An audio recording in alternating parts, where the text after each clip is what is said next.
Friends, நடு மலையில் மலை உச்சியில் சாப்பாடு. இன்னைக்கு என்ன சாப்பாடு நீ சார்? இட்லி கார சட்னி. அடியா அடி மிளகு சாப்பிடு. இந்த மலை உச்சியில் வந்து இந்த தண்ணி எல்லாம் வற்றி போயிருச்சு அப்படின்னா வந்து உள்ளே வந்து சிவலிங்கம் இருக்கும். உள்ள ஒரு கோயில் இருக்குது, ஓகேங்களா? குடவரை கோயில்.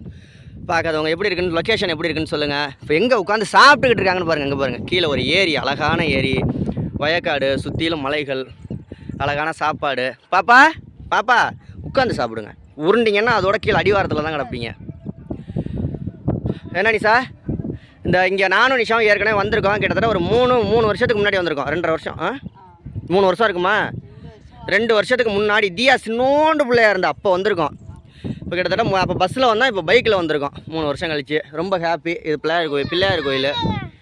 தியா ரொம்ப குட்டி பிள்ளையாக இருந்தா. இப்போ நல்லா பேசுகிறா. தர்ணீஸு உட்காரு, தியா உட்காரு, உட்காந்து சாப்பிடுங்க. இந்த மாதிரி ஒரு லொக்கேஷனில் சாப்பிட்றதெல்லாம் உங்களுக்கு பிடிக்குமான்னு கமெண்ட்டில் சொல்லுங்கள். ஏன்னா இது அருமையாக காற்று சும்மா ஜில்லுன்னு வருது. மலை மேலே இருக்கிறதுனால நல்லா காற்று வருது. அதுவும் இந்த ஒத்த மரம் பக்கத்தில் அப்படியே ஜில்லுன்னு ஒரு குட்டை மாதிரி தண்ணி தேங்கியிருக்கு. எவ்வளோ கூட்டம் பாரு கீழே. எவ்வளோ ஆடு மேய்க்கிறதுங்க. 100 நாள் வேலை. என்ன காட்டுக்குள்ளே ஆடி பார்க்குறாளுங்க.